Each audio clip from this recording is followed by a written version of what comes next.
anyị na-eri ka anyị na-achọ nke ga-eri anyị abịa n'anyị nso chukwu anyị nara ije wele ibe ga-eri anyị abịa na nso n'ụwa ihe anyị na-eri ka anyị na-achọ nke ga-eri anyị abịa na nso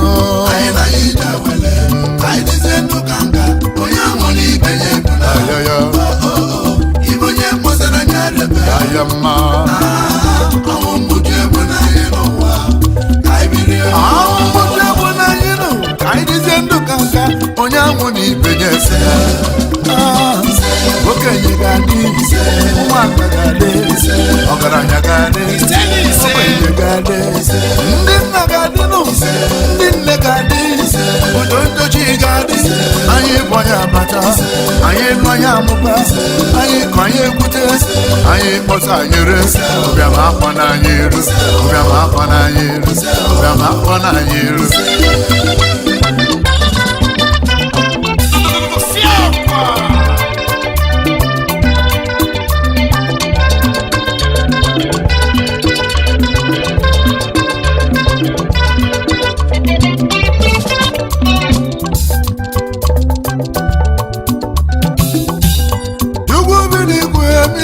na-akpọ gị n'ụwa Musical Solo Star alụsọ nọbụla ego n'ụwa gbana iru ụmụaka kata n'iru alachi bazụ nye agbana n'iru onye gwuru n'iru nye gwụsi ike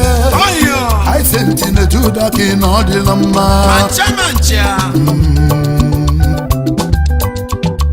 Chimochukwu Olisa dododo ibe anyị ga-eri ibe anyị ga-aṅụ ibe anyị ga-eji ma ọgọ n'ụwa ya akpa n'anya Chimo nụrụ nụrụ anyị ogologo ndụ na-arụ ịdị mma ihe akpakọ ihe nwee Chukwu ka anyị na-arịọ onye gba mbọ n'ụwa ya akpata ihe ka ibe ya ụgbagoro mịara m n'ụwa mịara m ihe dị m onye nwere ibe ya ese nwanyị tụrụ ime n'ụwa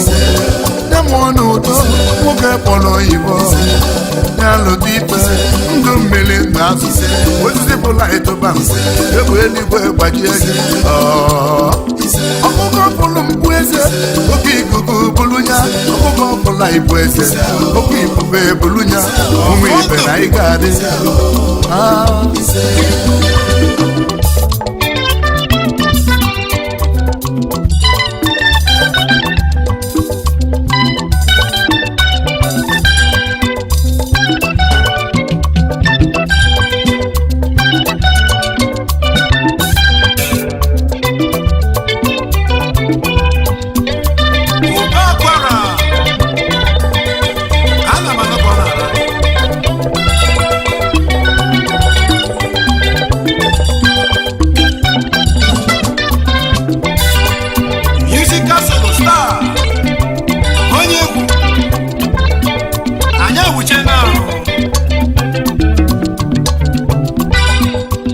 ọ dịrị onye na-achị ya mma webụrụ kpata webe dibi gbafa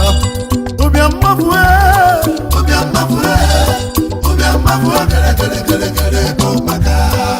ụbịa majọka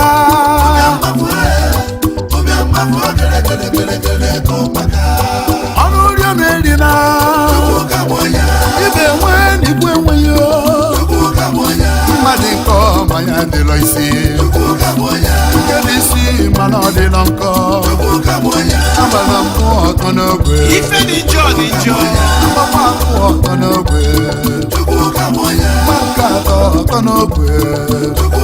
ana m ajụ ọbụsọ ogbe nwe onye nwere ibe ya ese okenye ga-adị nwaka ga-adị ọgaranya ga-adị okenye ga-adị ndị nna ga-adị ndị nne ga-adị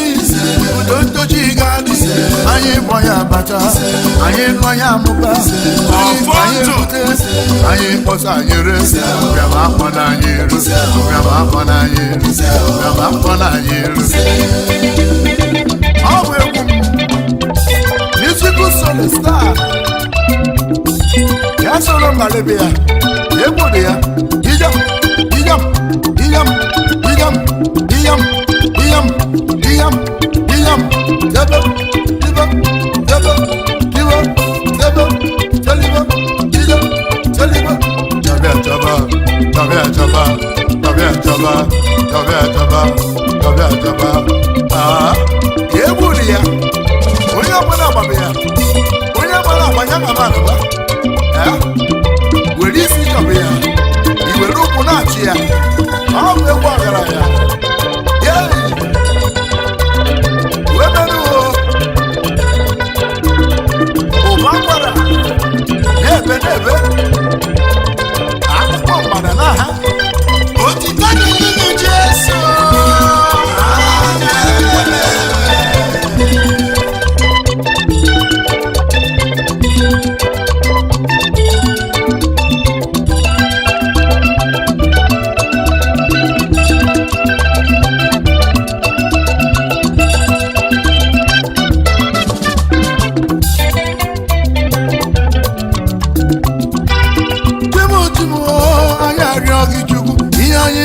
anyị na-achọ nke ga-eri anyị abịa n'anyị nso Chukwu anyị nọrọ ije nwele ibe ga-eri anyị abịa na nso n'ụwa ihe anyị na-eri ka anyị na-achọ nke ga-eri anyị abịa na nso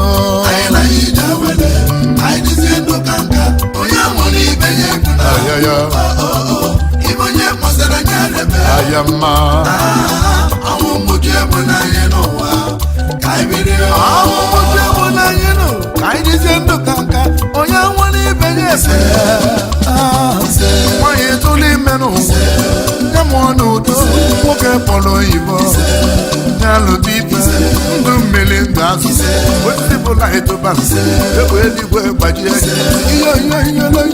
ọkụkọ bụrụ mkpu eze oke ikuku bụrụ ya ọkụkọ bụla ibu eze oke ikube bụrụ ya ụmụ ibe na ịga adị ụmụ igbo na ịga adị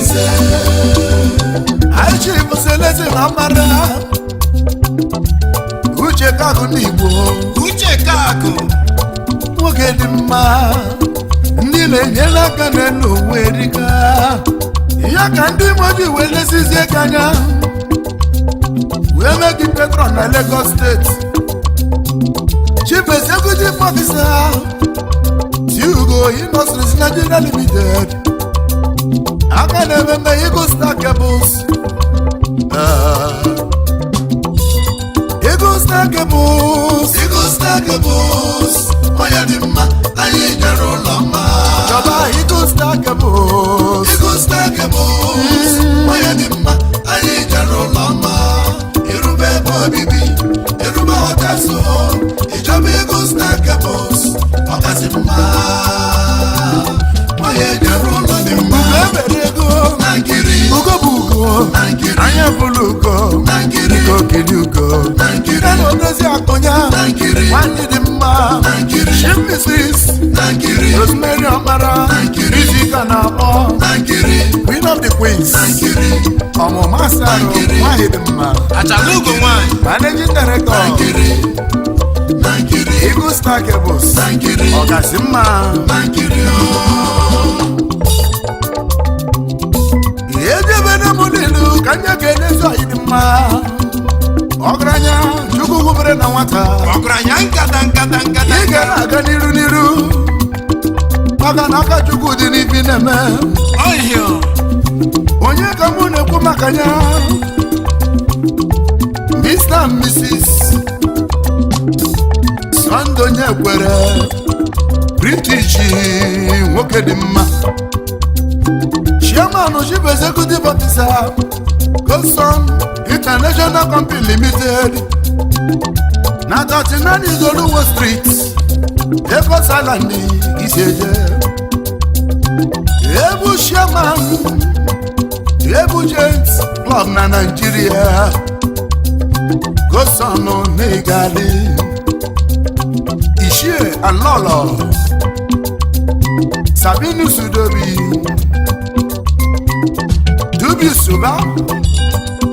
Ige de Demba One Nakama Hitenansa Just Best Businessman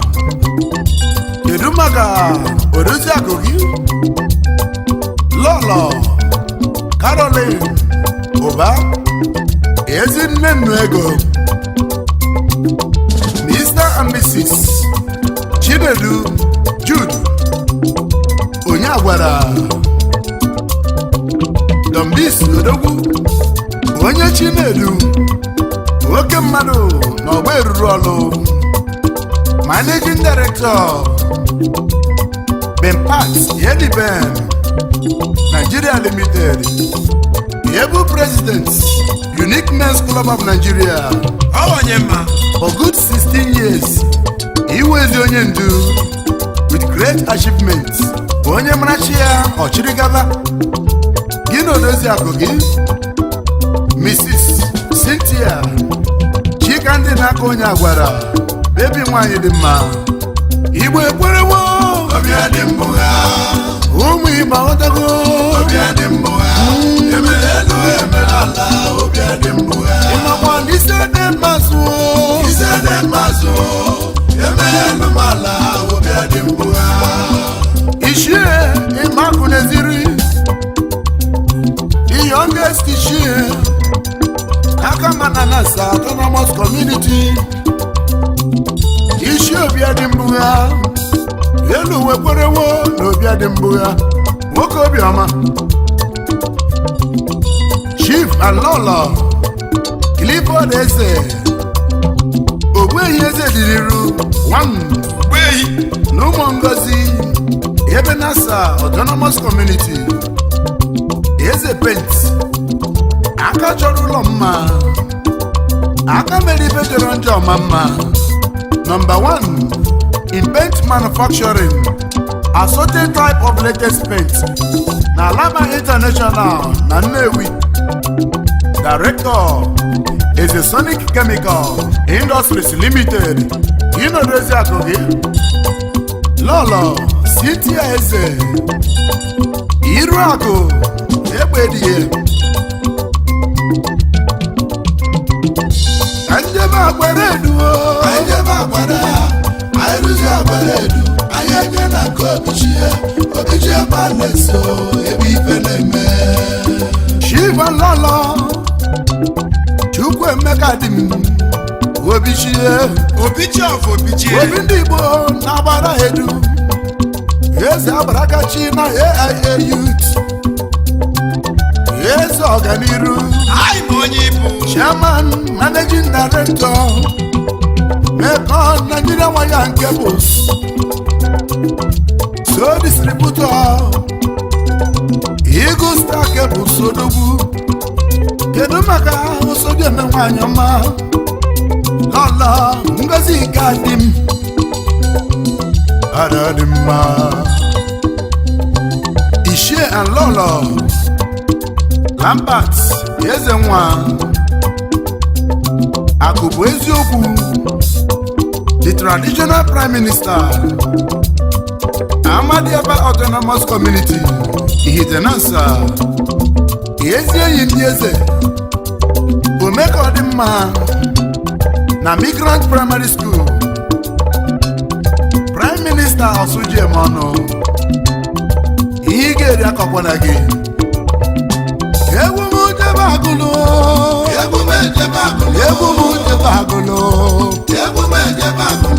ndị ekele odogwu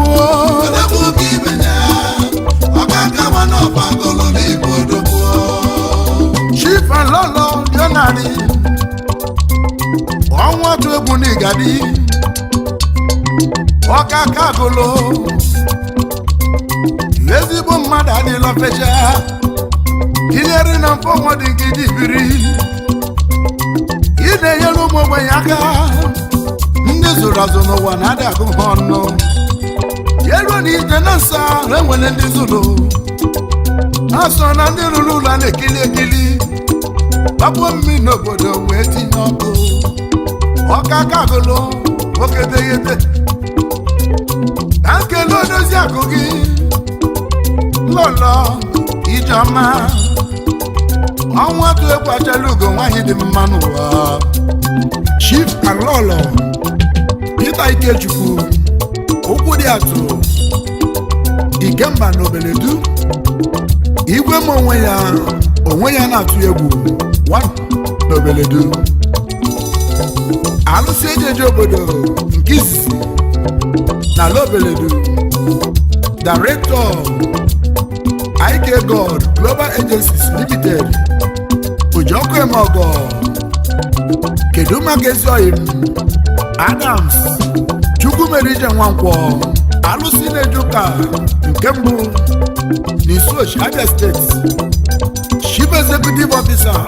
Mekadance Fishing World Odogwu ifuru m n'anya ka nwanne gị iwe onye nke m Dr. Sunday Obiora Ọgọdọ Nnewi nwoke ọma dị mma Ojule Emeọgọ na Lekki Lagos State Musical Solo na-ekele gị nwoke ọma ọ dịrị onye na-achị ya mma weburu banye webe jibi bafa ụbịam mmafu gere kụbaka ụbịam ajọka